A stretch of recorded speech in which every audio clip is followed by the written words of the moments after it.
Bismillahirrahmanirrahim wa sallallahu ala Sayyidina Muhammadin wa ala alihi wa sahbihi wa sallam. Peace and love is Brother Ali. This is the Travelers Podcast, but you know that because you clicked it. And I'm glad that you did. I'm grateful to you, grateful for you, because I'm grateful for this opportunity to reflect every week, to connect every week. This is something that I've looked forward to for a long time, something that I envisioned for a long time, and something that I've been curious about. And it's been even more beautiful and fruitful than I anticipated it being. It's also been different than I thought it would be. And though that's oftentimes the case when you envision something in the future, you plan it and you think about it and you prepare for it. But there's nothing like actually doing it. The Travelers Podcast, the idea of this podcast is really about the fact that we're co-travelers on the journey of life. Regardless of what you think about whether or not we were something or somewhere before we were in this space and time, in these bodies and this experience that we're in now, most of the wisdom traditions throughout the history of the human family believe that we were somewhere before here and that we were something before we were here. They may have different ways of describing it and trying to help us understand what that was about. But almost all of them believe that we were something and somewhere and someone before we were here. And then most of them believe that we will be something and somewhere and having some experience after this part of our journey and this part of our existence. So regardless of whether or not we believe that, even if you don't believe that, and even if you don't have language for that, and our different traditions have different ways of expressing that, but the reality that we do know is that we're here now together, and all of us are navigating what it means to be a human being. That's not an easy thing to be. It's not a simple thing to be. We would like to think that it is, and the ideal would be for it to be very simple.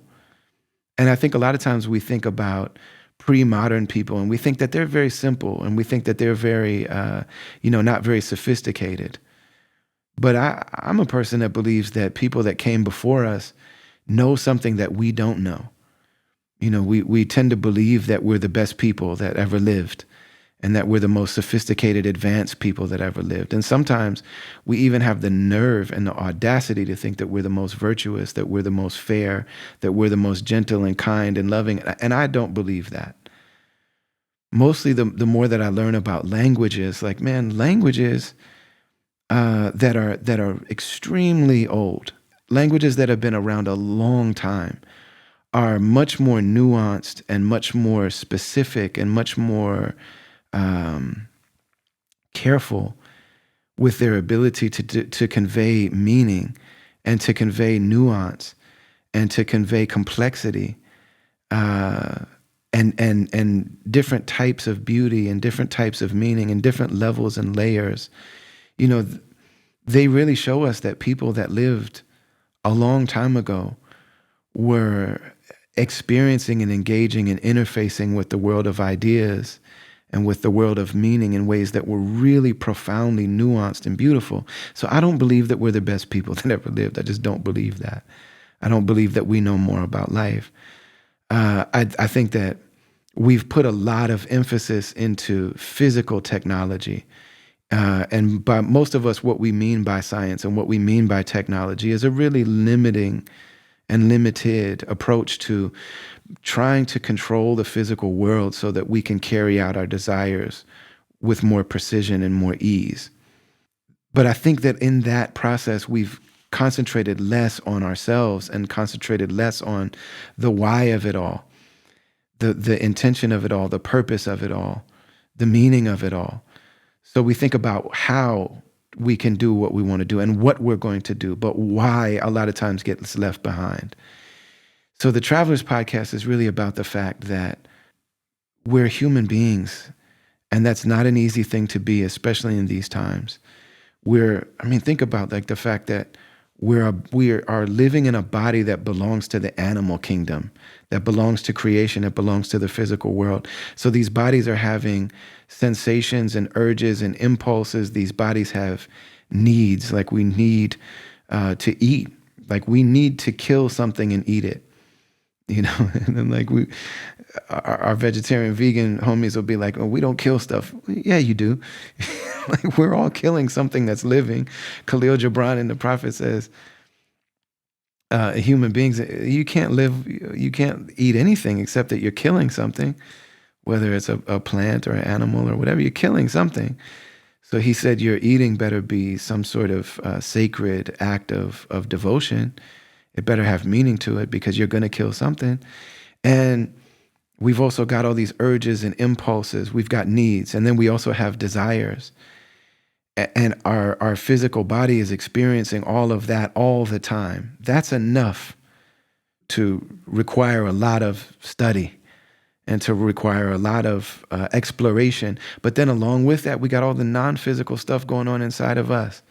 I believe that we're a soul. I believe that we have this reality that animates us, that gives us life, that gives us a reality and experience that's beyond the physical world. We have a soul. We are a soul. I got a song called The Greatest That Never Lived. I said, I don't have a soul. I am a soul that got a body, flesh clad, like human being is what I'm dressed as a costume party. I decided to go with the half blind albino, eyes red, rhinestones, odd choice. Yeah, I already know. That ain't the topic though. Oh man. I got an album called Secrets and Escapes that I made with my brother Evidence. It got no publicity, promo, anything like that.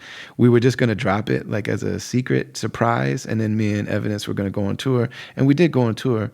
But then we were going to make videos and things like that. And the pandemic happened. It just never happened. None of the promo ever happened. So check out Secrets and Escapes. Along with being a physical body, that like we're an animal. And then we also are a soul. And then we also have the spiritual heart, like we have a heart. And then along with that, we also have an intellect. And along with that, we also are an ego. All of these things are going on inside of us, and all of those things have their role. So the soul has its purpose, and the soul has its needs. The soul has needs, and the heart also has needs. The heart needs to connect. The heart needs beauty. The heart needs aesthetics. The heart needs to be fed. These are needs that we have. And then we also have an intellect. And so the intellect needs a thought environment, a language environment, a framework, an ideology, and then also we have the ego, and the ego is constantly trying to destroy everything. And it's trying to distort our identity, it's trying to distort our desires and our passions and our lusts and our appetites, and trying to use them against us at all times. And it's trying to get into every single thing that we do and ruin it by making it all about me, and by making a person, radically individualist, so that everything that I want, I'm supposed to have. We're dealing with all of this. And then we're dealing with the fact, not only as individuals, but then we have relationships with people. We have interdependent relationships with our families, with our tribes, with our cities, and with our countries, and in the world. And then on top of that, we're experiencing the lives of other people through all of that. And so now with this technology that we've developed, we're seeing everybody else's stories and everybody else's projections, and we're comparing those against our own. So you go on social media, we're seeing other people project their images of themselves, their stories of themselves, and the world around them. What do I choose to point the camera at? And what do I choose to say inside this camera? How do I choose to show you myself? And what kind of story does that create about my life? We watch the news, and the news is somebody's constructed idea about what's happening in the world. What's worthy? Everybody's making choices about what's worthy to point the camera at. What are the priorities for what we're going to say about each other and to each other and to ourselves, about ourselves? So we're dealing with a lot. I mean, it's just it's crazy. And then on top of that, we're dealing with extreme loneliness and isolation. We're going through this, whatever you think about this pandemic situation, and on a gut level, I relate to this pandemic thing. Like I relate to both sides, you know. So we just went through this whole thing with coronavirus and COVID-19 and all that. And so now we're being threatened with another one with monkeypox. And that monkeypox, man, is so crazy because on a on just like a reactionary level, I think that I'm having the emotional experiences of both sides of these debates and these conversations around pandemics and what to do about it. Because on the one hand, I really relate to people that are skeptical and protective and not trusting of government, because I'm saying like there's a lot of history to show all of that. There's a lot of history, especially for marginalized communities, you know what I'm saying, that people have been sterilized. I mean, people have had medical experiments performed on them, by the same government and by the same healthcare industry. And then it's a for-profit industrial complex. There's that whole thing. And then, you've got biological warfare and all kinds of different things on different levels. So I am not trusting of that stuff when I see it. And then I also am, when I see monkeypox, I'm like, oh, no, like, what is, you know what I'm saying? I'm also terrified of it. And I'm also like, yo, what's up, doctors? Like, you got to figure this out. So I get it on both levels, but regardless of what we believe about this stuff, the reality is that we have been living through a global phenomenon of this experience, however we define this experience of the pandemic. We've been living through it, and it's been extremely isolating for people. It's been extremely polarizing for people. It's been, and I was talking to my friend Amir Suleiman, a great poet who was on the podcast. And he was saying that, like, at least in modern history that we know about, has there ever been some global human phenomenon that's touched everyone on Earth?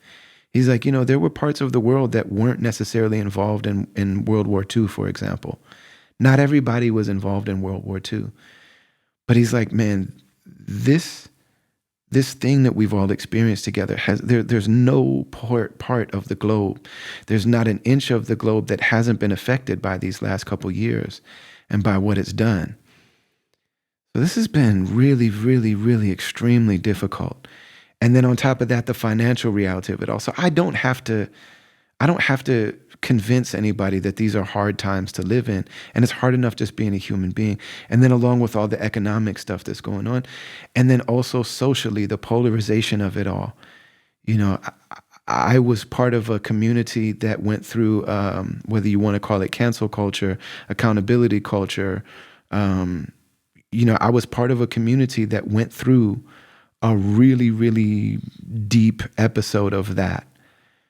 And again, I understand, and really, a major part of my work is about focusing and centering people that have survived abuse and what we have gone through.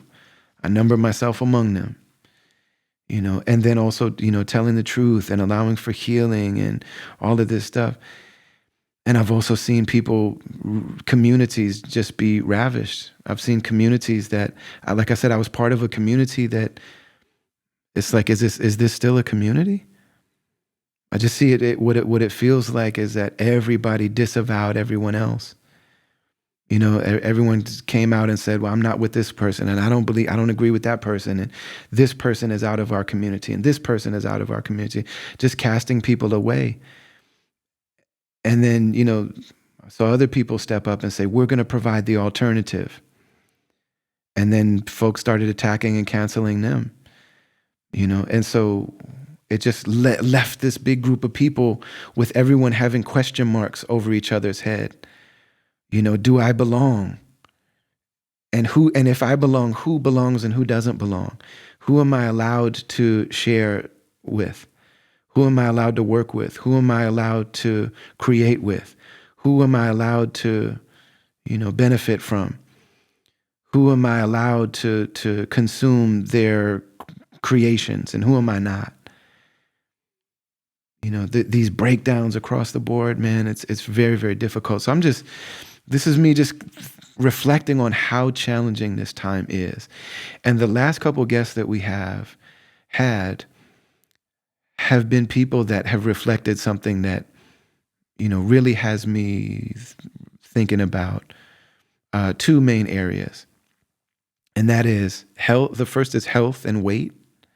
Health, specifically with regard to, living in our bodies, and especially with relationship to weight and to carrying extra weight, to being heavy. We just had Kiese Lehman, a great, great, great writer, my favorite writer of this generation, who wrote the book called Heavy. And, last week we had Matteo Bitton, who talked about the same thing, that he's going through a cleanse, and, that he's going through a fast, and that he's done all of this amazing work, but felt like he hadn't cared for his body. And a number of the people that I've had on this show are people that we've also talked either on the mic or off about this challenge. And then also mental health and therapy. We explore a lot of stuff on this podcast, because I think that it's all tied in together. All of these things that we talk about, whether it's art and culture, like why tell stories, why sing songs, why make sculptures, why make movies, why make beats, why write poetry, all of this stuff. Also the spiritual path, and religion, and, why are we doing all of this? Why are we doing this political community organizing and imagining about what the world could be like? And like, what could we have as a shared experience? And are there different ways that we could engage each other and create different public realities? You know what I'm saying? All of this stuff together. These are the things that I work on. These are the things that I'm focused on. These are the things that I've given my life to. And so all of them converge. But another one of these areas is around therapy and mental health. My wife is a therapist. A number of our friends are therapists. And so I just kind of wanted to share my own reflections, just a few reflections, because that's what this thing is about for us. This is about sharing our stories, sharing our experiences with the intention of exploring it together, expressing it together, navigating it together.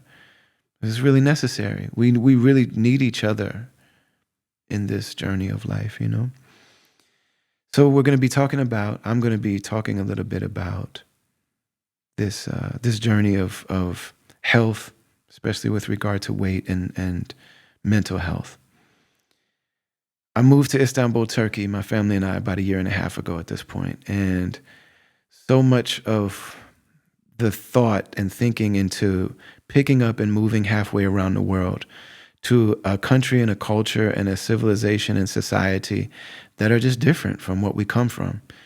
And I think I want to do an episode too of just talking about our family's move to Turkey and what it's been like for us, because it's a really profound thing that I think people, especially Americans, should really think about as a possibility. What's it like to live in another society? I think it's really important to consider and to at least travel and to at least visit other places and to seek out experiences that are really different from our own. I always say you can learn your language and you can have a doctorate degree in your language. You can know all the etymology and root words, and you can really dig deep into a language. But unless you know another language that's really different from your own, one thing that you can never know about your language is how it stands in contrast and comparison to other languages. So you can go all the way to the end of studying everything that there is to study about the English language, for example. But unless you learn Arabic or Hebrew or Mandinka or some other language, Persian, Turkish, unless you learn another language that really has origin, Lakota, unless you learn a language that has its origin in a different rooting of the human experience, then you can't really see your own language in contrast to others. And so you can only know it so well. But then the second you start to really learn another language, then you start being like, wow, okay, my language is like this. And the same is true with society. Like the same is true with culture and with civilization. You get into another civilization, you start realizing how, like, man, even if you just move from city to city, I was raised in the Midwest, but there's times where I've made a home in even other cities. So I spent a lot of time off and on in the Bay Area for, you know, 5, 6, 7, 8 years, something like that. And for a lot of that time, I stayed in Oakland. For some of that time, I stayed and spent a lot of time in more suburban kind of areas. But you start to learn a lot about, like, man, Minneapolis, the activists in Minneapolis are way different than they are in the Bay. And they're way different. They're very, very different from the activists in Harlem and the Bronx, which is another place that I've spent some time. And they're different from activists in Chicago. And the same with religious people. The religious people in New York, the Muslims in New York are not like the Muslims in the Bay Area. And you start to see these different things. But picking up and moving to another country, so much of the intention for me and my family was like, can we disrupt our patterns to the point where we start to envision the possibility for who we are and how we are in different ways? Can we just open up a new spectrum, new possibilities for who we are? And so for both me and my wife, it was a lot of one of the things that we had in the focus is we're going to really focus on getting healthy. We're really going to focus on getting healthy. And one of the things that will mean for us is to not carry the weight that we do, because of the fact that you coming to Istanbul, especially the place where we live in this really dope neighborhood called Üsküdar, which is on the Asian side of Istanbul. Istanbul, some of it is in Europe, on the continent of Europe, on the easternmost part of Europe. And then there's a stretch of water called the Bosphorus that's extremely historical. It connects major seas in this area, and you can literally see across it. It almost looks like a big river or something like that. But this strait of water, and then the other side of the Bosphorus is the beginning of the Asian continent. And there's a little old school neighborhood called Üsküdar where we knew people that lived here, and so this is where we settled when we came. And so a lot of times I talk about being on the edge of Asia. Really beautiful thing, really beautiful place to live. But it's a lot of hills. Like you're walking up and down hills in the heat. And it's just, you're walking wherever you go, owning a car and drive. So I can't drive a car. Part of my experience is that I'm legally blind. I can't drive a car. And so when I'm here, I'm walking everywhere. And we went back and visited America recently. We went to Minnesota. My family went back to Minneapolis for a little bit. And the first thing we did is rent a car. And me and my wife just looked at each other and we're like, yo, when are we going to walk? Like, we never walked when we lived here.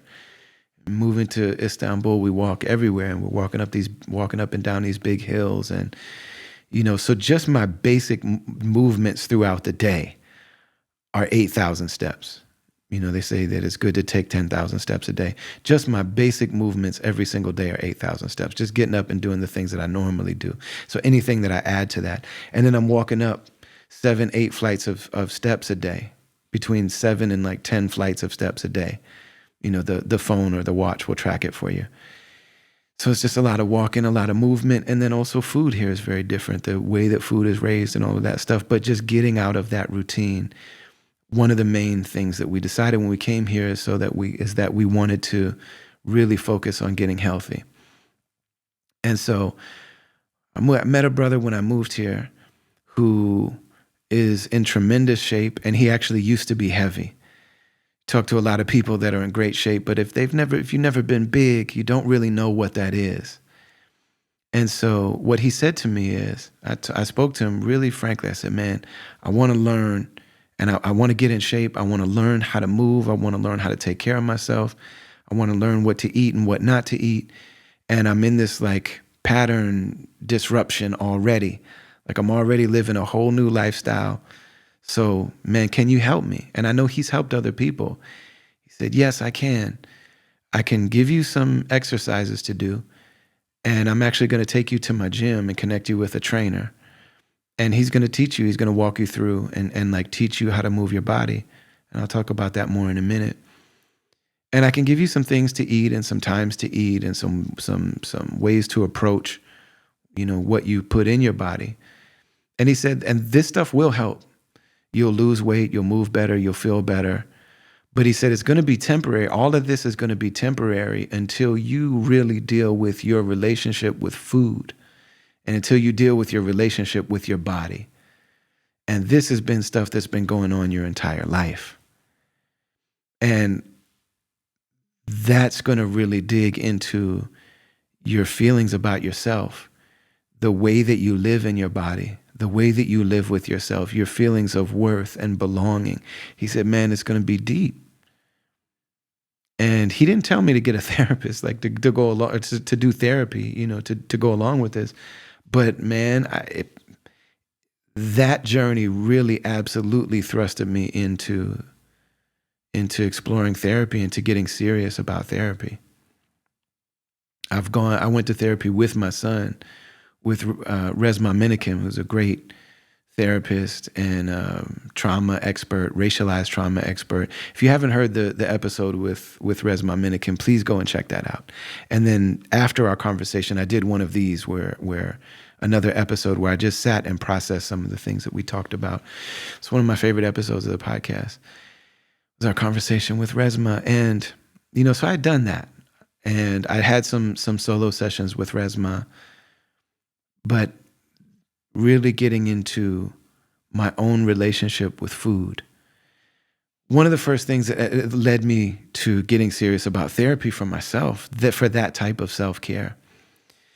So the idea of having a relationship with food, first of all, was a new one to me.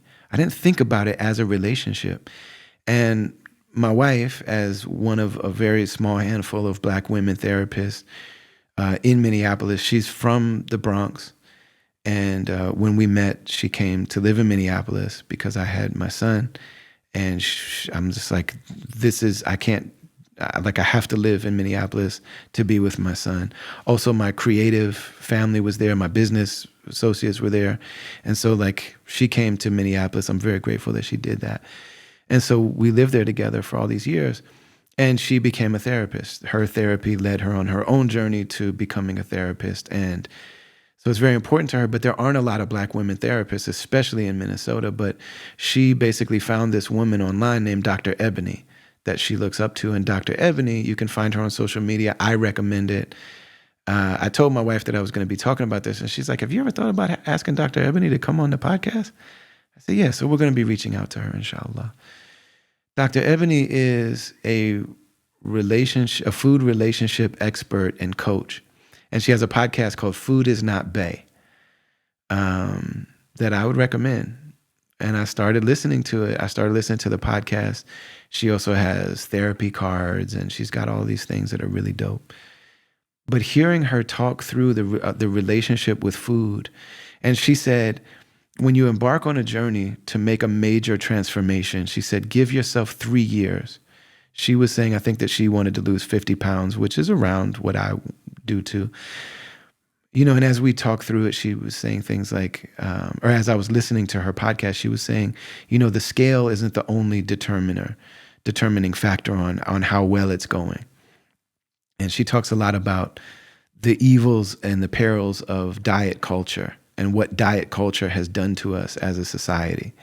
And a lot of these misnomers that are actually really unhealthy with regard to diet culture. And she says, but she was had the intention of losing 50 pounds. And so I'm thinking, I'm in that area too, 50, 60 pounds, something like that. From the time when I first started touring, I already saw myself as being heavy. I've been heavy my whole life, but when I was touring, about a year into touring, I realized man, I had lost a bunch of weight. And this is around the time that I met my wife, by the way. I had lost a bunch of weight. And I wasn't trying. It's just that I was traveling every day. I was on stage every night.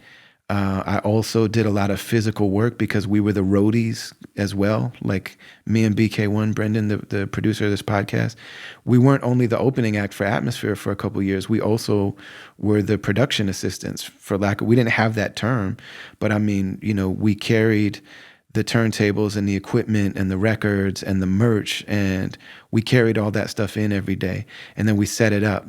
And then after the show was over, we counted out the merch and we carried it all back, and we got everything all situated. And, we were happy to serve the people that we were on tour with. Atmosphere who's like our big brothers, in that way. So there was a lot of just physical, every single day, work. Plus, we're not eating a lot. We weren't making a lot of money. We're very grateful. A lot of times they had pay to play in those days, meaning that if you opened on tour, you had to buy your way in to that tour, and then they let you perform. Atmosphere didn't do that, but there wasn't a lot of money. They were still building as well. And so they didn't charge us, and they actually did pay us, but it wasn't a lot of money. I already had a wife and a kid, so I'm like sending money home, and there just wasn't a lot of money. So we weren't chilling, and we weren't eating a lot. We were, even especially on that first tour, I mean, the stuff that would be backstage, those like trays of vegetables and, bread and peanut butter and jelly and all that kind of stuff. Like a lot of times we would take that stuff back to whatever didn't get eaten. We would package it all up and bring it back to the hotel, and that would be our dinner. And even sometimes, so I mean, we were unintentionally intermittent fasting and all this stuff, just over the course of that time. I just lost a lot of weight, and I felt good. I remember one of the early times when I met my wife now was about a year into touring. And I just remember getting on stage and just realizing like I'm moving so well. I've got so much energy. I've got so much breath. Like I struggle as a performer with my voice. And a lot of times I lose my voice. And I've gotten better over the years. But so much of that has to do with the fact that when I'm heavy and I'm carrying a lot of weight, it's harder for me to breathe. It's harder for me to keep my lungs full of air because I'm struggling so much just to be, just to move around, just to move my body, that so much of my energy and my cardiovascular, output is going to that. And I'm breathing hard. And so I'm having to strain my vocal cords. I'm having to strain my larynx to get the sound to come out because I don't have enough air to support it. So much of my trouble with my voice, and some of y'all have been in the audience when I've had rough nights. And there have been shows where I'm like, dude, I don't even think I can do it. I don't think I can go on. And especially if I get sick, like if I'm struggling and then I get sick, and then there's mucus on top of the strain I already have, it's really, it can be almost impossible to do it. And getting up and doing it anyway damages the voice more. So all of this to say that first year I had lost a bunch of weight, and I remember stepping on a scale and I was about 50 pounds lighter than what I normally was. And I remember that number that I was when I stepped on that scale. And I've always felt like, man, that was a good weight for me to be. So this idea of taking 3 years to do it, Dr. Ebony said, I gained and lost that 50 pounds trying all these different methods until I created a new way of addressing this stuff that I gave myself 3 years, because losing some weight and then gaining some of it back is going to be part of the process. Because really seeing that it's a long-term process is going to do that. And so the idea of having a relationship with food, and like, where's this relationship at? Some of the things that she talked about were, so often we're eating to change our mood or just to take control of our mood because we don't have coping skills. A lot of times we're feeling lonely or bored or sad or scared or anxious. And so like, I just don't want to feel this. And I don't have the coping skills to deal with these feelings that I have. A lot of times we're just trying to go to sleep. And we get to a point where we can't do these basic things without eating food. Like if I eat a bunch of food, even if I feel bad about it, maybe I might feel happy while I'm eating the food. And then afterwards, I feel bad about having eaten the food. But at least I changed At least I had the power to change the fact that, well, I'm no longer lonely, or I'm no longer sad, or I'm no longer scared. Now I'm ashamed. But at least there's some unexamined thoughts. There's like some unexamined process of like, at least I took this into my own hands and now I feel something different than I felt before. And I feel like I'm somehow in control of it. So just learning some coping skills. Another thing, we talk about addiction. I became Muslim when I was 15. I didn't really get a chance to like get into controlled substances. So I never really smoked weed. I never really drank. I never really got into drugs and things like that. And, I have a lot of people in my life that do struggle with that stuff. And there are people in my life that, maybe are able to cut back and things like that and have these different struggles. And we try to talk to people about it. There's almost this feeling that like, how dare you act like you're holier than thou, because that's just your religious thing, saying that I shouldn't drink or that I shouldn't, indulge in whatever substance it is. But I always go back to the relationship with food and the relationship with weed and the relationship with drinking and the relationship with pills and the relationship with all kinds of other stuff. With like, okay, if I can't socialize without having some kind of substance, including sugar, including salt, that are, if I can't socialize without there being a substance involved, if I can't have fun without this substance, if I can't go to sleep without this substance, if I can't unwind without this substance, if I can't be intimate without this substance, all of these are things that the human vessel is supposed to be able to do. Like, I'm supposed to be able to sleep. I'm supposed to be able to have fun with my friends. I'm supposed to be able to unwind after a hard day without having to drink, without having to smoke something, without having to smash a pizza, without having to kill some ice cream, without having to, masturbate. All of these things that become addictions for us. A lot of times we're not being real with ourselves about the fact that we think we're supposed to need these things and we don't. The reality is that we're living this very strange, but also very understandable, and it's understandable. But I should not need these substances for me to do the things that I'm supposed to be able to do, these natural things that I'm supposed to be able to do.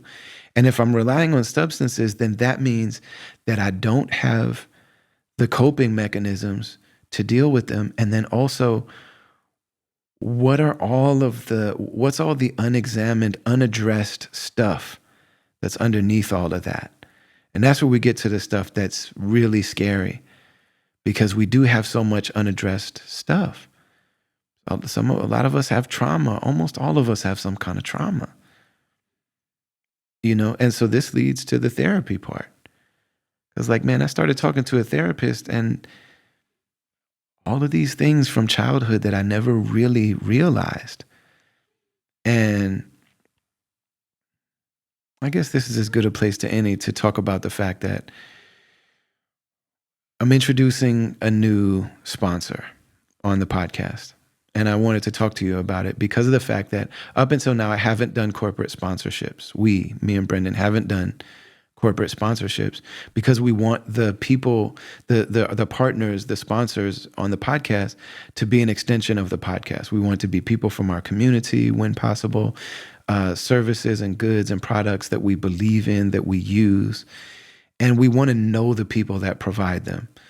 Well, there's a product, a service that I learned about from podcasts that I started using as a customer, and it's BetterHelp. Better, Better, help, HELP. Online therapy. I had questions about it. And I actually reached out and talked to some of my therapist friends about it. One of the people I talked to was one of the owners of Oudamentary, who sells oud. We talk about like the oud on this show. And, one of the people that runs that company is a therapist. And so I reached out and talked to him. I said, what do you know about BetterHelp? And I talked to my wife, and my wife actually talked to her friends about BetterHelp.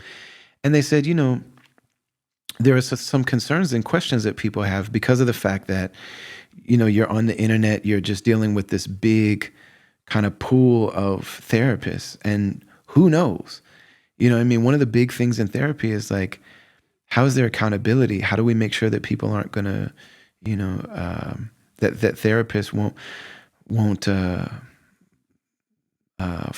fall through or abandon their clients, and like, how does accountability work and things like that. So I had all these questions, and then I said, you know what though, I live in another country.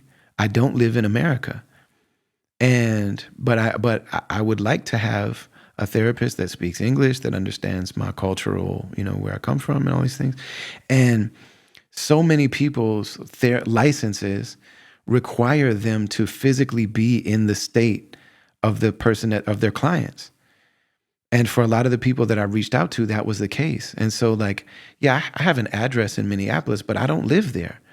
And I don't feel like lying to the person that I'm talking to about, I need them to know, like, part of what I'm experiencing right now is that my family picked up and moved to another country. So, after talking to people about it, one of the things that my wife and her therapist friend said is there are so many people that need therapy, that deserve access to therapy, and they have barriers, whether it's, geographic or cultural or, budgetary. Like, people have a lot of barriers. The need is really great.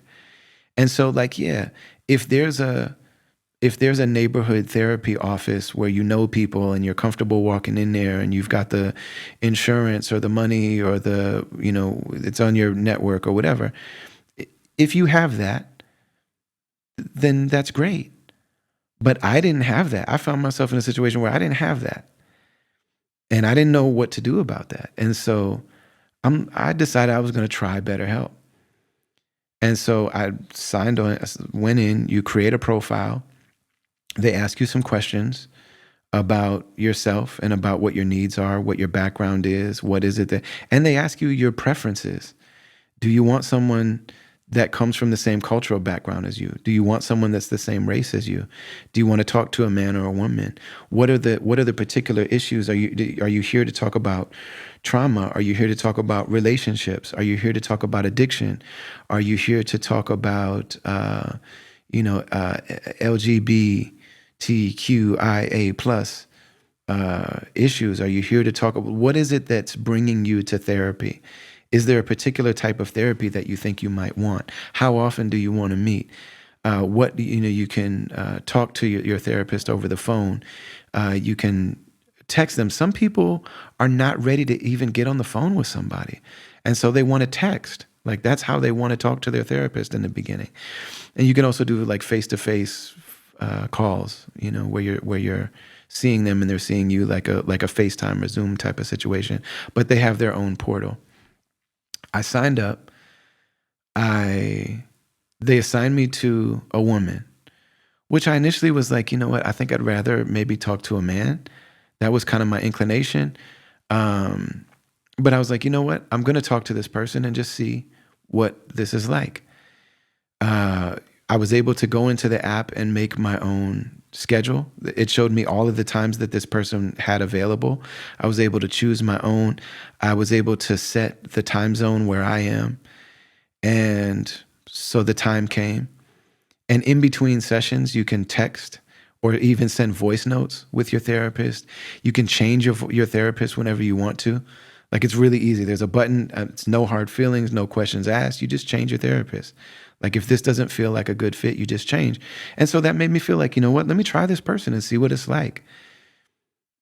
I got on a call and there was just a little bit of small talk at the beginning. I came in ready to work.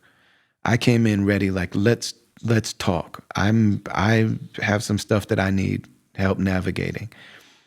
And there's 100 ways you can frame it in the beginning, because whatever you think you're going in there for, it's going to start, a good therapist is going to slowly start building out to other areas of your life to help us sit with, to help us examine to give us different ways of looking at things and thinking about things.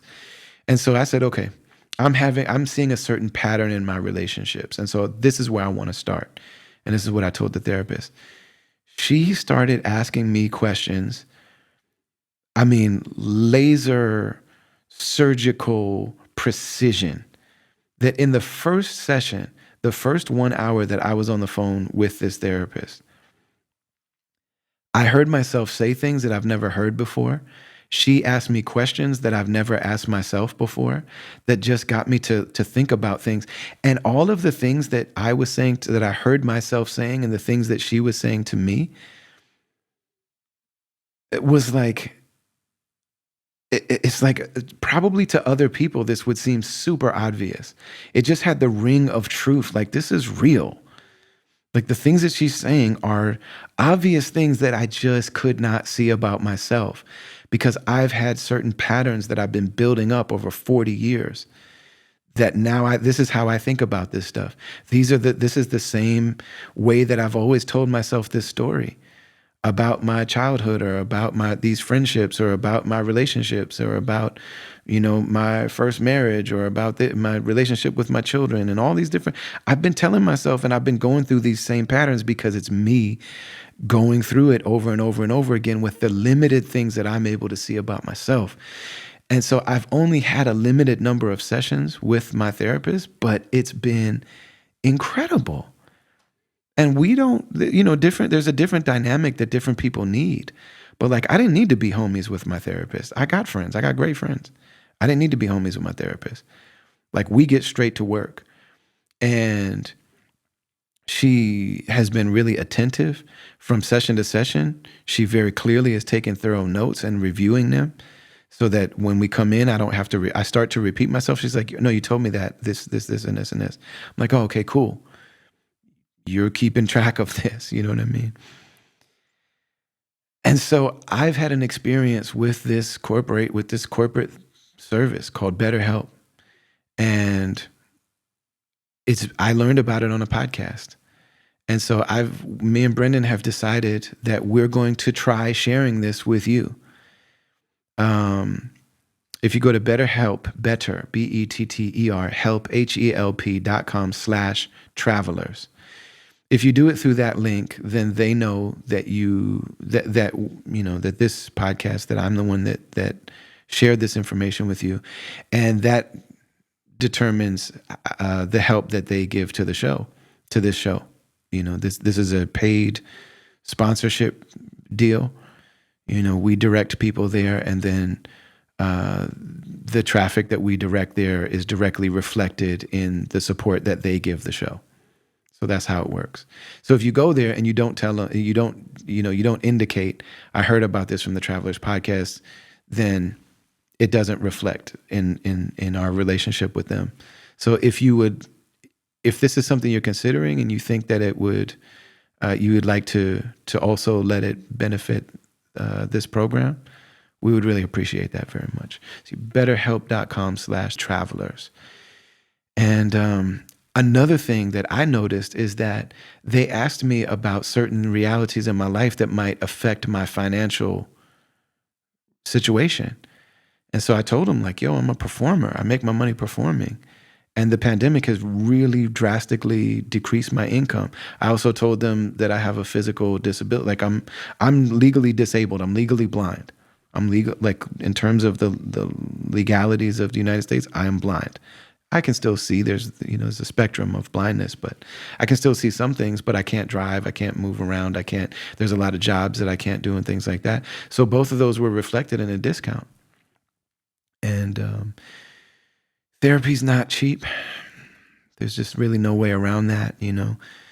You're dealing with a person who probably has a lot of student loans and student debt and things like that. And they're specialists in their field. And if you don't have insurance to pay for it, it's not a small investment. It is a meaningful investment.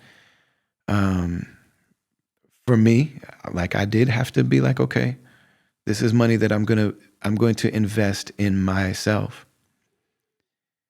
And But it also is an investment in my self-care, in my relationship with myself. And this is how it developed for me. That we started out with my relationship with food, but then it goes to my relationship with my body. I didn't realize that I did not love my body. I love all of this. Like, I have a really good relationship with my intellect, my talent, my spiritual journey, my ability to connect and communicate with people, my ability to love people and receive love from people, the principles that I stand on. I feel good about myself in all ways except for my physical self. And there are certain things about my life, that it's no secret. Like, if you go to the first episode of this podcast, I gave you a lot of, like, anybody that wants to listen to it, anybody that cares to listen to that 2+ hours of me sharing things from my life. I have issues around belonging because I'm an albino, and so I didn't feel like I belonged. And then the first time that I belonged, or the first time that I felt that, was not with my family. It was not with my, racial group or ethnic group, or like the people that I was supposed to belong to. I did not feel like I belonged. And, then I did experience a sense of belonging somewhere else.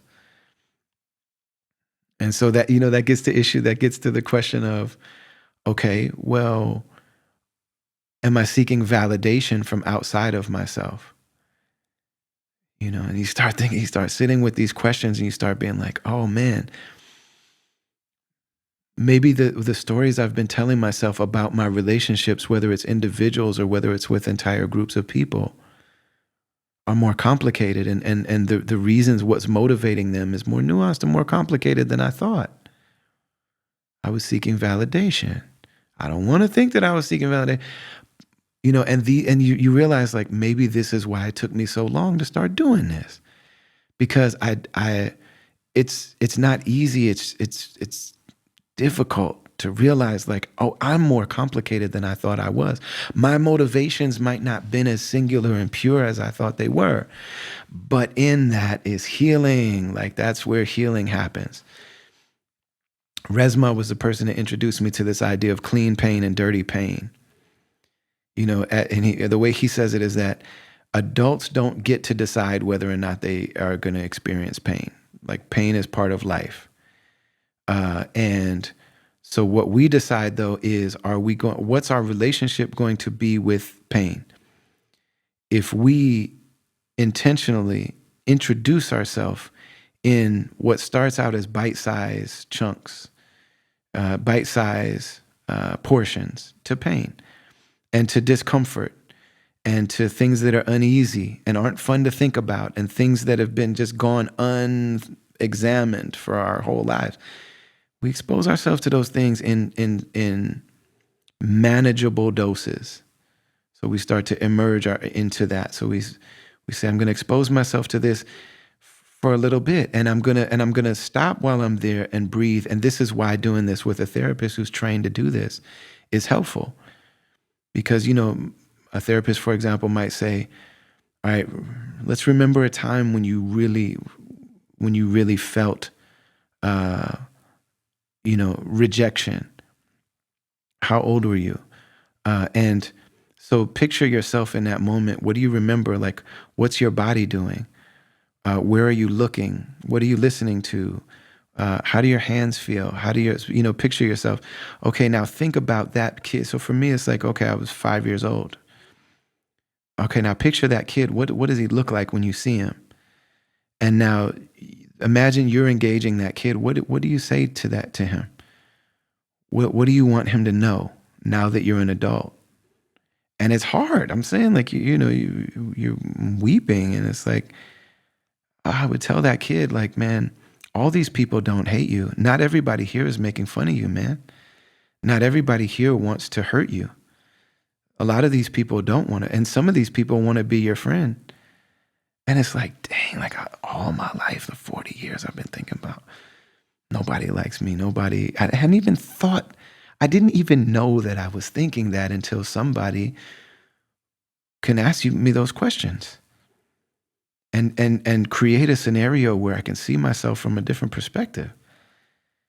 And I didn't know that the stories I had been telling myself about those moments, that when I just even imagine them from a different framework, it opens so much, you know. So that's clean pain. It's like I'm going to expose myself to that, especially with a person that, you know, I trusted her right away because of the questions she asked.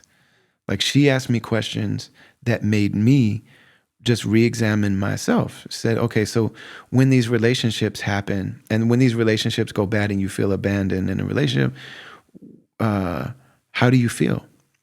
I say, like, you know, I feel invalidated. So if you feel invalidated when a relationship doesn't go well, it means that you partially were in this relationship because you were seeking, oh, damn it, validation. Wow, good question.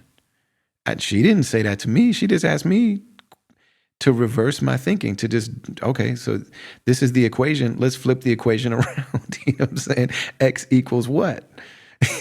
And so, like, from the question she asked, I talked to myself and got to that point. This is what trained professionals do. Like, this is what these people do. And this woman doesn't come from my culture. She's not in the same religion as me. She's not, you know what I'm saying? This is just somebody who knows how this stuff works.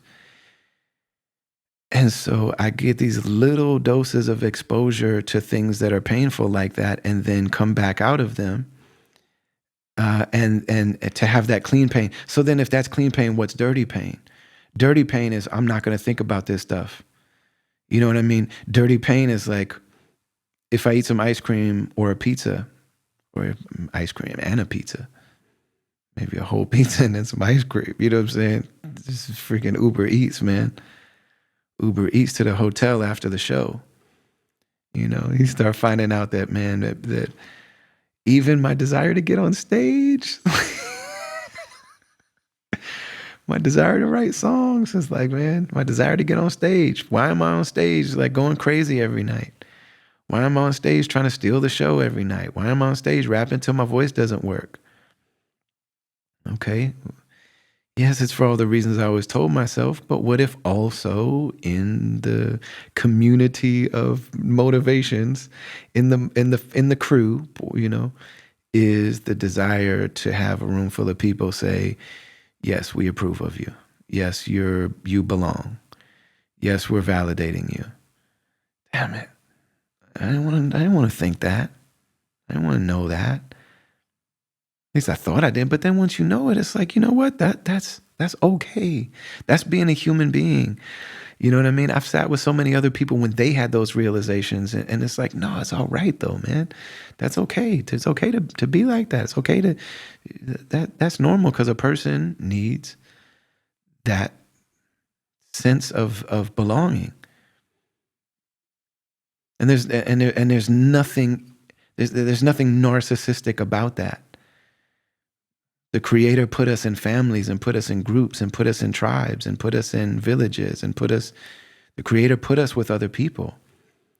We can't come into the world alone. We come into the world through other people. We come into the world through our mothers, and our mothers had moments of intimacy with our fathers. Like, we're not here without loving, or at least seeking love, you know, from other people. That was why we're here. So yeah, man. So why am I saying all of this? I'm saying all of this because I want to share that this is like, if I don't have this clean pain in a way that's safe and manageable and that I trust. You know, one of the things that they say with therapists, my wife says all the time to people, and she told me, she's like, just talk to your therapist and don't share stuff until you feel comfortable, confident, and trusting of them. But man, the second I started talking to this woman, to this therapist, like, the question she was asking, I was like, oh, you know what you're doing. Like, you asked me questions in the first 15 minutes of this doggone session that made me realize that you know what you're doing here. And you've already shown me things about myself just in these questions you've asked me. So I started going there. And a lot of it's in my music too. So I do have practice in exploring and expressing some of this stuff. So I was ready to go, you know. And then also in the spiritual journey, in the spiritual path, I've talked through this stuff over and over with so many people, but none of it has been my therapy. None of it's been just about me, you know. And so exposing myself to this, if you don't have that clean pain, you got the dirty pain. And the dirty pain is all of the stuff we go through trying to avoid feeling what we feel, trying to pretend that I don't have these needs. Because it's somehow like altruistic and generous, and like I'm somehow a better, more generous person. This is definitely something I told myself for my whole life, probably, or for a lot of my life. Like I don't need that. You know what I mean? So I end up getting in these relationships with people where I don't even know what I need from them, and so I don't operate in a way that shows myself or them what I need from them. And then when they don't provide what I need, because neither one of us ever expressed it and never made that a requirement in a relationship, suddenly I feel abandoned. Suddenly I feel violated. Suddenly I feel betrayed from something I never communicated to them. So all this time I'm telling myself, like, I don't need that. I'm generous. I'm loving. I'm giving. I'm altruistic. I don't have needs.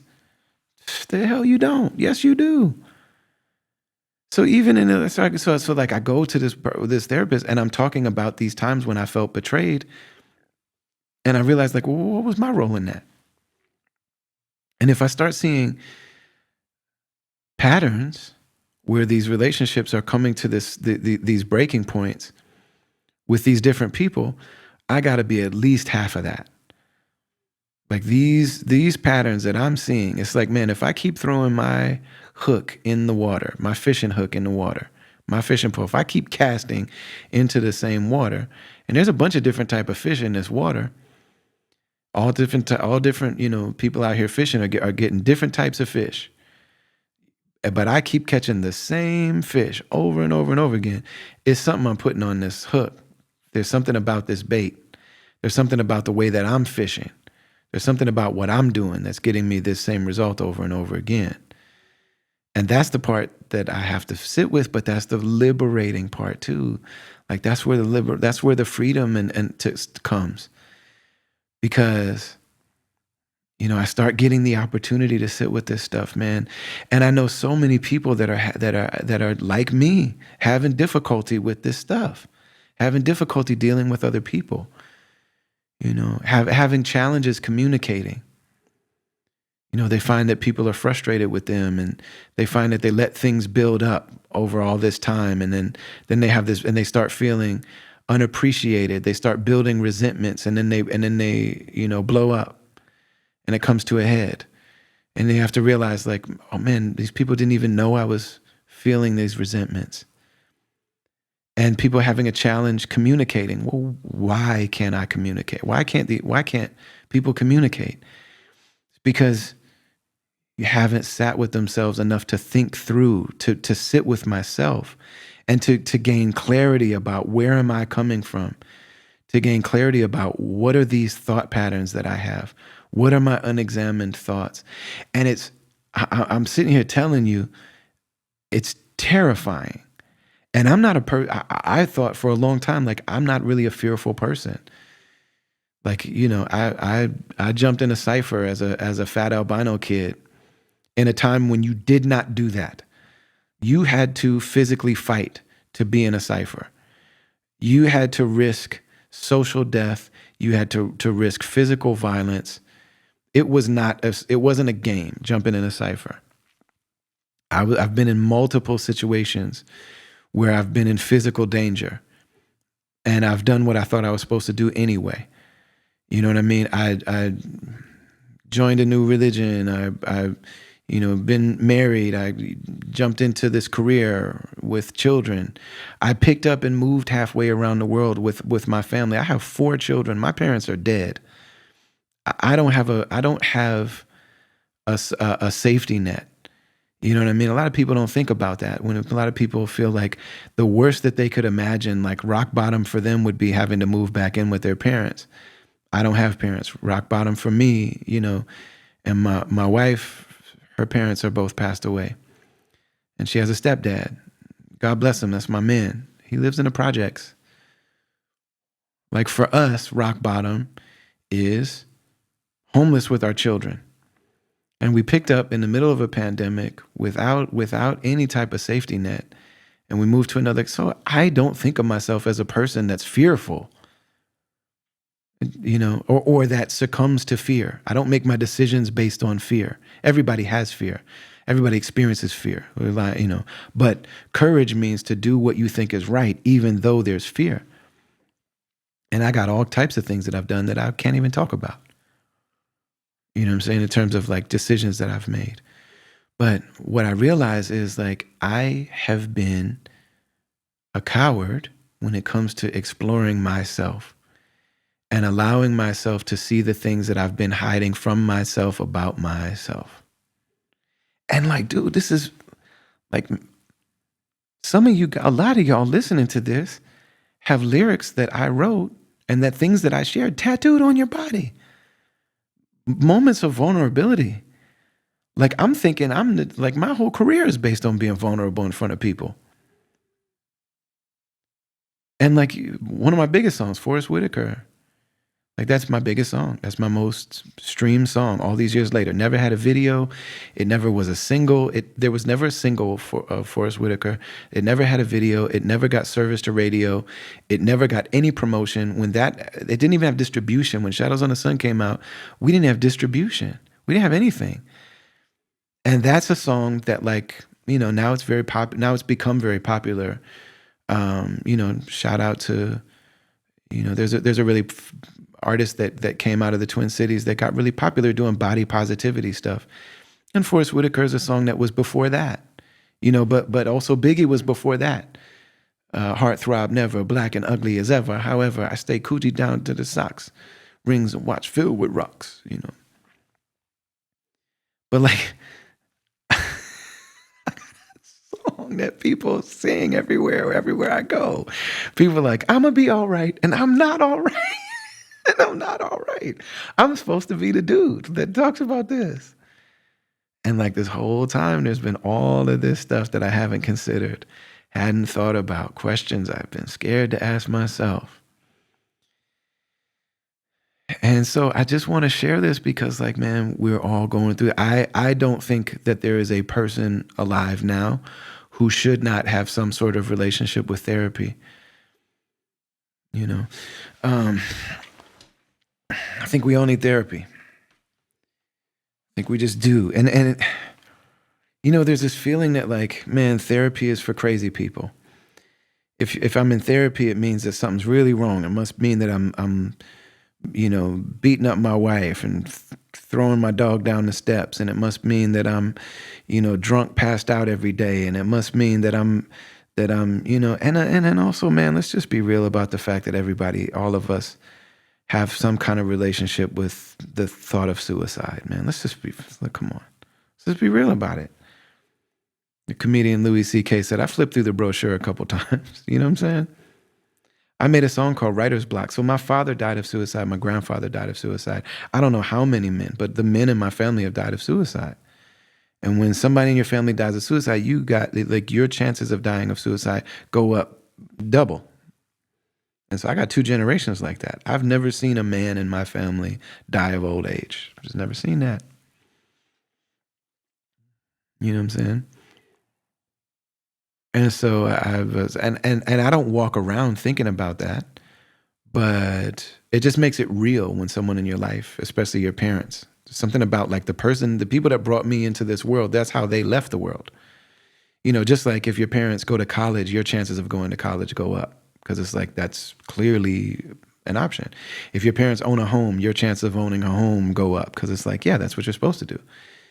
Same thing is true with suicide. So I don't walk around feeling suicidal or having what they call suicidal ideation. And my wife, the way she started her careers in therapy was that she answered the phone at the suicide hotline. So people that called that number, she would sit on, and I mean, she talked to people day in and day out. And some people ended their life on the phone with my wife, you know. And before that, she worked in nursing with elders, with people with, and so she also would sit with people when they passed away. Amazing woman, man. Amazing woman. Not to mention she birthed a bunch of people. It's incredible people. And so I made a song about the fact that I had writer's block. You go and look at the writer's block video. I'm in a hotel room in Seattle. The first time I worked with a producer that wasn't Ant. And I'm working with Jake One. Shout out my man Jake One. Jake One worked with Jay-Z and Dr. Dre and 50 Cent and Rick Ross and, you know, J. Cole and, you know, people with real hit records. And, you know, here I am, the Uncle Sam goddamn guy. I'm the Forrest Whitaker guy. I'm the, you know, they let me on TV once. I got on all the TV shows one time, and they're like, yeah, no more of this, player. No, we're good. You know what I'm saying? No more of this for you. So why is Jake One working with me? You know, and it's like, well, he loves hip hop music. He does this because he loves it. Yes, he likes having hits, but he loves doing it. And so he made a full album with Freeway, and you know, but Freeway had a hit record. He had a certified hip hop classic with Jay-Z on it. So I'm sitting there and I'm trying to write a song, and it's just not coming. And you know, the people at Rhymesayers spent all this money for me to be out here, and I'm away from my family. And you know, I'm in the back of my mind, I'm wondering, like, is Ant gonna feel a way about me working with a different producer? I don't want Ant to ever feel rejected by me, or like, you know, I'm just trying to expand my horizons, but I better really come with it. I better make this worth it for everybody. I don't want to let these people down. So I'm sitting there trying to write a song, and it's not happening. And I'm like, dude, I talk in the song about all that, man, maybe I'm a fraud. Maybe I'm probably a fraud that got lucky before. If I let everybody down, what's it all for? Looking at Seattle from the 17th floor, cracked the window, it swung open wide. Nothing between me and the world outside. You know, I open the window and it's like there's nothing. There's not a screen. Like you just open the window and it's this enormous window, and there's nothing. Like I'm just staring at the ground from like 15 floors up. What if I decide to lean forward and fly? They say that's the way Donny Hathaway died. Donny Hathaway is one of my favorite artists of all time. He's got the songs that can bring me back from when I do feel horrible. Like when I need a song to help save my heart, 4 out of the 8 of them are Donny Hathaway. And to the point that I can only listen to him in that condition. I can't just, there's plenty of Donny Hathaway songs. I can't just listen to this song. It can't just be on my playlist. Like this is for when I need it. And Donny Hathaway died of suicide. And he jumped out of a window. And it's like, and you know, they say that's the way Donny Hathaway died. You know, maybe trying to write was tearing him up inside. Like maybe Donny Hathaway had writer's block. And I had a feeling to myself, like if I jump out his window, this problem goes away. This big problem of like, am I a fraud? Is this all, you know, this problem goes away. And then I thought to myself, I bet that I regret it the second that I did it, wishing that instant that I can continue living. Pushed the window closed, said, man, you tripping. Sat down on the bed and wrote this one. I wrote a song about it. And we went back to Seattle and stayed in that hotel room and shot a video about the whole scenario. It was a quick moment for me. But it's like, damn, man, that's real. So it's another thing that we just need to be real about, that we're struggling. So therapy is like, it's really something that I could not recommend more highly. I want to say a little something else about, just share a little bit more, and we're already, you know, pretty far into this conversation, but I also want to talk about a little, just what it's been like on the physical side. So, you know, and I'm still working on this stuff. I'm still early in working on this stuff. And I'm sharing this because of the fact that these are stories I did not hear. These are accounts that I didn't hear. So part of coming to Turkey, Türkiye, Türkçe öğreniyorum, learning Turkish. Part of coming to Türkiye, they officially changed the name of the country. It's no longer Turkey. It's Türkiye, which is how they pronounce it here, which makes sense. Like we call people by the names they call themselves, call countries by the name they call themselves. cities, all that stuff.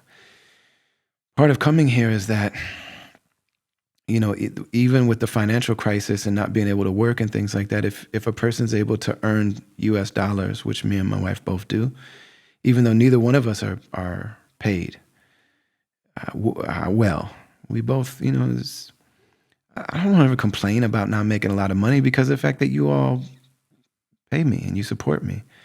And that's how I live, But when you're a mainstream, the difference between an underground independent artist and a mainstream artist, in my mind, is that mainstream artists have such a following, they're such big influence on culture that companies pay them just to be, just to be part of what they're doing. So these are people that have big sponsorships, Part of what being independent has meant to me is that I am paid just for the actual work that I do by the people who consume it. So I do a show. It's not brought to you by anybody. I put out a video or music. It's not sponsored by anybody. Literally every dollar that's gone in my pocket for the last 20 years has been from you. If you buy a concert ticket, part of that ends up in my pocket, and also, and it's a small fraction after it goes through everybody that helps, and so they take a cut, and even some people that don't help and take a cut. It goes through a lot of hands before it gets to me, and then all of my expenses. Expenses are crazy. Vehicle and a hotel room, and eating and laundry and just everything, man. There's crazy expenses. Parking, insurance is through the roof. There's a lot of expense. So a small portion that gets to me, but every morsel of food that's gone in my children's mouth for their whole lives has been because you bought a ticket, because you streamed a song, because you bought merch, because you bought a record. And that's why we always ask you, like, man, the best ways to support us are to actually buy things, to go to concerts, and to buy physical merch, and to buy it directly from us when you can. So if you buy it from our merch table, or if you buy it from brotherali.com, those are the best ways. Streaming is almost nothing. It just is what it is. Streaming is almost nothing. So it does help, but not really. If you go to brotherali.com, if you join the caravan, we do allow people to subscribe to what we do and be a part of it in a bigger way. But when we release things, if you purchase those things, that's how you really support us. So I never want to disparage it, but the truth is that there's not an incredible amount of money in it, especially when you're 20 years in, and especially when you never had a hit record. It's just the reality of it, But I'm very grateful, and I'm beyond wealthy in other ways that I wouldn't trade. I'm free. I am a free person. I get to explore myself, express myself however I want to. And my listeners, my real supporters, y'all do not care if you even agree. You'll let me make a whole album about my political organizing, even if that's not where you're at. The Morning in America album. You'll listen to me and rock with me making a whole album about the spiritual path, all the beauty in this whole life, even if that's not what you're on. You'll listen to a whole record about my divorce and my whatever, all the beauty in this whole life. You'll listen to whole records about whatever I'm on.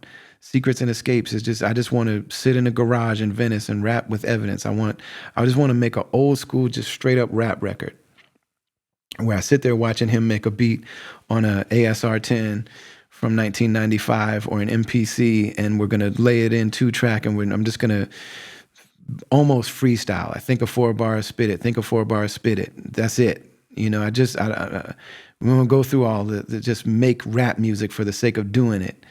And you all support it. It's like whatever we do, Brother Minister.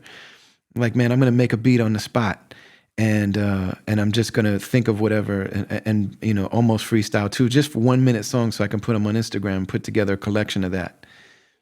And y'all bought them. We sold out of them immediately. Like, I made some exclusive vinyl, put them on brotherali.com. Wow, they're gone immediately. And they've been streaming.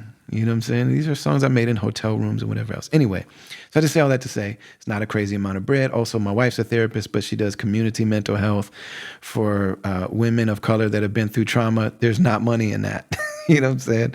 It just is what it is. So we moved to Turkey, and our little bit of English dollars go a longer way here. So we've been able to afford things like getting a trainer and going into and doing better help, getting a therapist.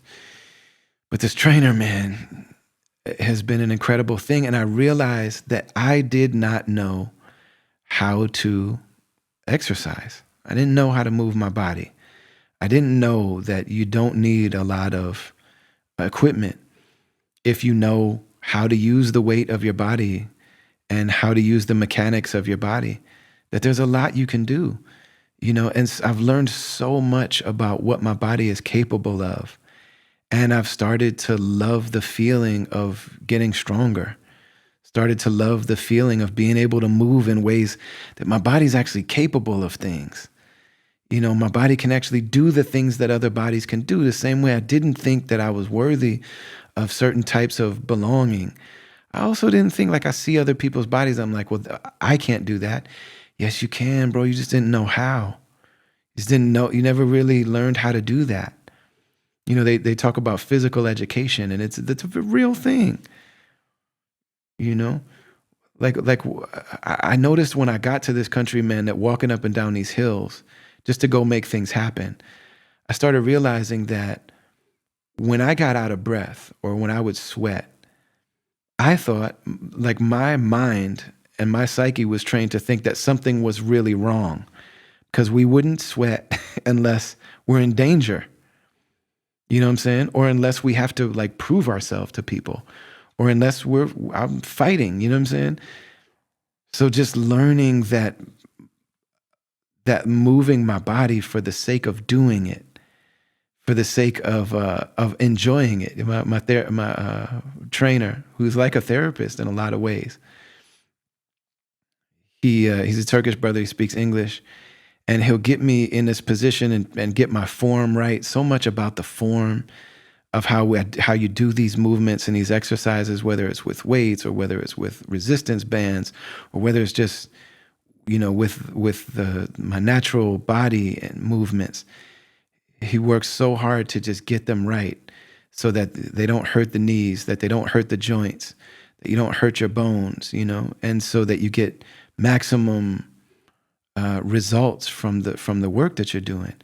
He'll get me right, and then sometimes he'll give me a certain number to do. But a lot of times he'll say, "Dear brother," these Turks are so sweet, man. They're such beautiful people. But he'll say, "Dear brother, you're doing a good job. Now you're doing this exercise, and you're making your body strong. You're teaching your body that it can move. Your body can do so much more than you thought it could do. Your body is an amazing thing. It's an amazing creation of Allah." And so he says, "Exhale and enjoy." It's like there's not a number to do. Exhale and enjoy. And just thinking about it like that is a beautiful thing. So I share all this just to compare notes and to say that, man, we're in this stuff together, and there's nothing weird about struggling. There's nothing weird about being heavy. We've noticed in our merch sales, right, that we look at the merch sales from the last tour. This is how many, we got shirts, right? This is how many smalls we sold. This is how many mediums, large, XL, 2XLs. I mean, we start selling out of the XLs and 2XLs in the pandemic a lot quicker because a lot of us have picked up weight in the pandemic, So I'm just saying all of this to say that we are co-travelers. And we deserve this stuff. We deserve it. I had to realize by doing it, that I deserved it. And that my human vessel, whether we're talking about the body or the mind and the heart and the intellect and all of this, is capable of great things. And there's nothing wrong with needing and utilizing help along the way. If we lived in a natural setting, we'd be with our extended families, and we would be in societies with tribes, and we'd be living in communities. And so there would be people around that knew these things. And we would know about what was going on with each other just because we would live in proximity. So we would know if someone got sick. We would know if someone died. We would know if your husband left you. We would know if if a person, if your mother was no longer able to remember you and recognize you when you walk in a room. We'd know that. And we would be able to be with you and talk to you and just share life with you. And we would be experiencing life together. And, maybe in that setting, we wouldn't need to have a physical trainer, a personal trainer. Maybe we wouldn't need to have therapists because the community, the village would be fulfilling those kind of needs. But right now, we don't live in those natural systems. We just don't.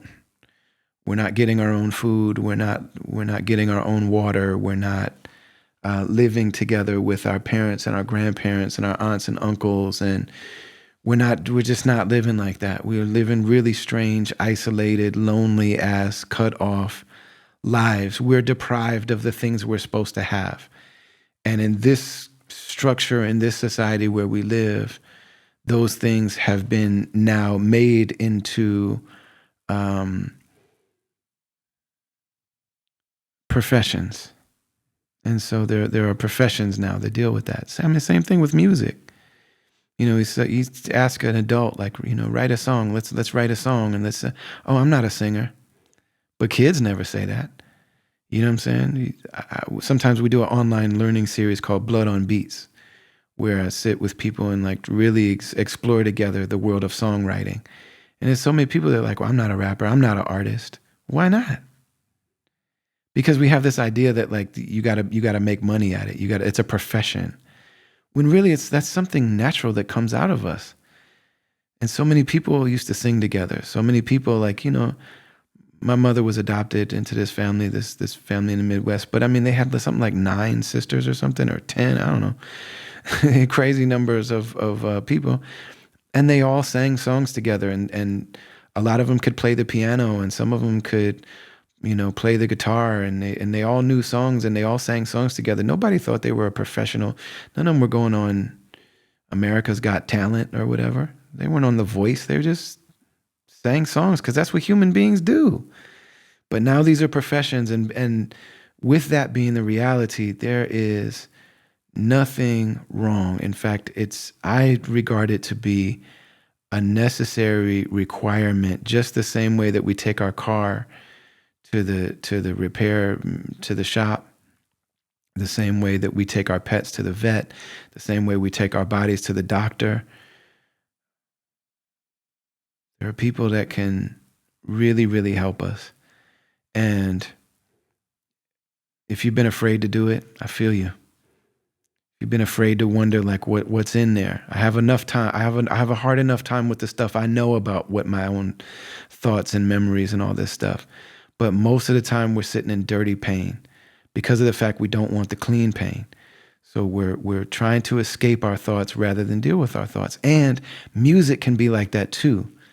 There's music to explore and examine life, and that's what the kind of music I hope I make. And then there's music to escape. And a lot of people are listening to music to escape. And they're using drugs to escape. They're using substances or food or sex or porn to escape. You know what I'm saying? These are escapes because we don't know how to just sit with ourselves. We don't know how to really deal with what's going on. And the same is true with the physical thing. You know what I'm saying?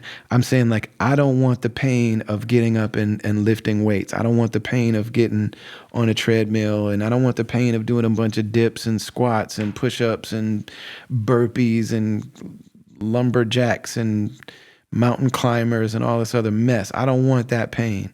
So I don't deal with that clean pain, then I deal with the dirty pain of like, how come if I lay down, it hurts? Like, what the hell is that? You know what I'm saying? The fact that my body I'm carrying all this weight I'm not supposed to carry. My voice is suffering. I got low energy. You know what I'm saying? It's like, man, dirty pain.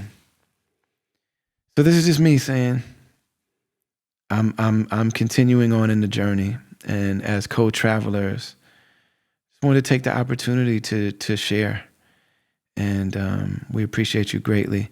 A lot of times we don't cut in for a whole bunch of breaks on these things, but this podcast has been sponsored from day one by Zakat Foundation. Zakat Foundation is a humanitarian, like a global humanitarian organization, and they're super dope, and I love them. And Amna Mirza, we need to have Amna Mirza on the show to just talk about what a freaking just ill, dope leader she is in that world. So check out Zakat Foundation, Zakat US, and zakatfoundation.org, and find a way to jump in and help out and give to others. It's one of the other really beautiful things that we can do to feel better about our lives, is to give and to share with others. But I'm going to wrap it up here. Thank you so much for listening. Inshallah, next week we'll be back with dope guests and conversations. Thank you for being here for this. Also make sure you go to brotherali.com. Sign up for the mailing list. We got a dope, some really cool announcements coming up. We got tour dates. We'll be on tour in the west part of the country, or the east, excuse me, starting in Minneapolis. We got 2 Minneapolis shows that sold out really quickly. Thank you for that. And we're looking forward to those in September. And then late September through early October, we'll be doing the east part of the U.S., ending in Atlanta. And so you can get your tickets for that, sign the mailing list, and that's free. And then we also have something called check out the merchandise. We got dope merch up there. Uncle Sam Goddamn merch to celebrate the anniversary of the song that I wrote, Uncle Sam Goddamn. We also have joints called Brother Minister, which is just a very dope, but just picture of my fat head and face on a shirt. You can also get the vinyl and all that good stuff. Check that out. And then there's a section that we have called Join, which takes you to the Caravan, which are basically ways to subscribe to the podcast and be part of the overall work that we do, and different ways to engage. We got to Ask Me Anything episodes that we do. We have digital gift packs that we do. We have for the top tier of the Caravan, we have a Slack channel where, man, we are like, it's a very limited group. People are paying $100 a month, and they get all types of stuff for that. It's not just access to the Slack. That's one of the things that they get. But people that are in there, we really talk through life in very intimate and sometimes vulnerable ways. And there are people in that group that wouldn't know each other if it wasn't for that group, because of the fact that I'm in all these different communities. I'm in activist organizing spaces and communities. I'm in the music world. I'm in the traditional Muslim space. So, I mean, there are people, those worlds don't always overlap and engage and interact with each other, especially not in such a personal way. The community that raised me is Black, and a lot of the people that support my music are white. And so there's just people in this community, in this group, that are really kind of sharing the human journey together. And it's really dope. I'm very grateful to you. I'm very grateful to the Creator. Alhamdulillahi Rabbil Alameen. And we'll be back at you next week, inshallah. God bless you. May you live long lives. May you be whole. May you be complete. When we say Assalamu alaikum, we're saying, may you be complete. This is a revelation. It's a prayer. Salam. Allah says in the Quran, prepare yourself for a day when nothing will avail you except for a sound heart. And the word used there is also salam. Salim. So to be complete, to be unbroken. And that's really what we're doing. We're traveling through life, and we're trying to be as complete as we possibly can. So we greet you in the way that we do every single week, with love, with mercy, wishing you blessings, wishing you all the best, and in deep, deep gratitude for the time, for the investment, for the connection. I'm going to shut up now. Assalamu alaikum wa rahmatullahi wa barakatuh.